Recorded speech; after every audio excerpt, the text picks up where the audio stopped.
Yeah, myself, I am Dr. Puneet Girdhar.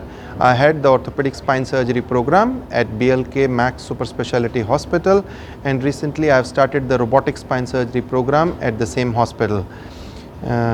In the month of September 2022, we acquired this latest giant revolutionary technology, robotic spine Excelsius GPS, which comes from United States of America, and added it to the armamentarium of our spinal equipment. Having performed more than 10 surgeries in the past couple of months through this robotic assisted technology on my patients, I have already analyzed my data and found that most of our screws, actually all of my screws, 44 screws in those 10 patients, have been 100% perfect. So that's the kind of accuracy and precision this robotic technology promises. Going ahead, it is changing the outcomes like anything. The hospital stay of the patients is becoming shorter, the blood loss is minimal, the smaller incisions are being done for these minimal invasive robotic technology techniques, and at the same time the patient is able to go back to his routine activity and work much quicker. Moreover, it has the added advantage, like in our earlier surgeries where we had to do some X-ray shoots inside the surgical suite. All the radiation to the surgical team as well as the theatre staff is now excluded because of the addition of this robotic technology, where no radiation exposure happens to the staff. So on an average, if I am doing a single level fusion, the spinal surgical time with the robotic technique would take me around 2 hours and sometimes 2 to 2.5 hours. And what's the recovery time for patients? Most of my patients, 10 of them I have performed till now with the robotic assisted technology. Most of these patients have gone back within 2 days to their home, and almost all of them actually walked the day after the surgery. Prior to this robotic technology, patients had more fear that during the surgery they may get paralyzed or they may have to be in the bed for months after the surgery. But with the introduction of this robotic assisted technology, we are able to instill more confidence in our patients that the precision and the accuracy will not only make the spinal surgery safer but also faster and quicker recovery. Thank you so much. मेरा नाम जगन्नाथ है और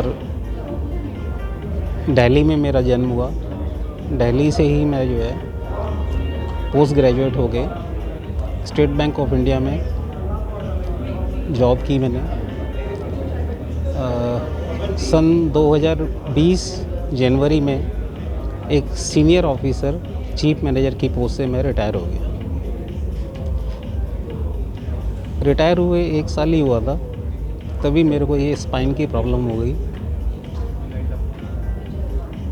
बहुत hospitals के अंदर दिखाया, सभी ने गाइड किया कि भी आपकी सर्जरी होगी, लेकिन मन में जो रिश्तेदार हैं, फ्रेंड्स हैं, उन्होंने एक डाउट क्रिएट किया कि भी स्पाइन की सर्जरी कामयाब नहीं होती और इससे क्या है आपको बेड रिटर्न पैरालाइज हो सकता है। तो हिम्मत नहीं की ऑपरेशन की जो है। उसके बाद मैंने बहुत फिजियोथेरेपिस्ट को दिखाया, लेकिन 1.5 साल में मुझे कोई आराम नहीं मिला, पैसा काफ़ी खर्च हो गया। लास्ट में मैंने मन बनाया है कि भी अब मैं सर्जरी का सोचूं। तो हमारे बैंक के ही डॉक्टर उन्होंने रेफ़र किया BLK में, डॉक्टर पुनीत गिरधर के भी अच्छा एक्सपीरियंस है उनका, आप एक बार उनसे जाके मिलो। मैं 17 दिसंबर 2022 को मैं डॉक्टर पुनीत जी से मिला। उन्होंने बहुत अच्छे से ट्रीट किया। MRI देखने के बाद उन्होंने कहा कि भी आपकी कंडीशन अच्छी नहीं है जगन्नाथ जी, और आपका ऑपरेशन ही होगा। मैंने उनको कहा कि डॉक्टर साहब ऐसा सुनने में आया है कि ये ऑपरेशन सक्सेसफुल नहीं होता। तो उन्होंने कहा जगन्नाथ देखो, टाइम के हिसाब से बहुत कुछ नई इन्वेंशन होती हैं और सर्जरी के मैटर में अभी रोबोटिक सर्जरी जो है ये इसमें 100% एक्यूरेसी है, और हम आपका ऑपरेशन जो है रोबोटिक ऑपरेशन सर्जरी करेंगे और मन से सारे डाउट निकाल के ऑपरेशन के लिए आप तैयार होइए। तो मेरा ऑपरेशन मैंने मन बना लिया और डॉक्टर साहब ने बहुत मुझे प्रोत्साहित किया ऑपरेशन के लिए। तो लास्ट में 1 दिसंबर इसी साल मेरा ऑपरेशन हो गया। वो ऑपरेशन रोबोटिक ही था। तीसरे दिन डॉक्टर साहब ने कहा कि भी आप चलिए, बेड से उठिए, चल के दिखाइए कैसा है। और तब से मैं बहुत अच्छा फील कर रहा हूँ बहुत खुश भी हूँ। कहाँ 1.5 साल चल भी नहीं पाता था, स्टिक से चलता था, वॉकर से चलता था, और अब मैं इंडिपेंडेंटली बिना किसी सपोर्ट के ठीक जैसे पहले चलता था वैसे ही चल रहा हूँ और किसी तरह का पेन नहीं है। सर, इसमें ऐसा कौन सा मतलब डाउट्स था आपके मन में? हाँ, डाउट तो देखिए यही था कि उन लोग ये कहते थे, रिलेटिव्स वगैरह जो है, कि भी ये कामयाब नहीं रहती सर्जरी जो है।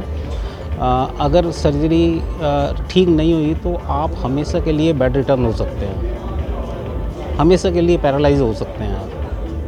तो ये एक बहुत बड़ा जो है ना डर था दिमाग के अंदर, इसीलिए ऑपरेशन से दूर भाग रहा था मैं। सर्जरी में कितना टाइम लगा? सर्जरी के अंदर देखिए वैसे अगर बाकी पीरियड को हम हटा दें और सर्जरी के पीरियड को लें तो 1.25 घंटे लगा था, क्योंकि ऑपरेशन थिएटर में कुछ दूसरी चीज़ें भी होती हैं तो उनके अंदर आधा पौना घंटा उनमें लग जाता है।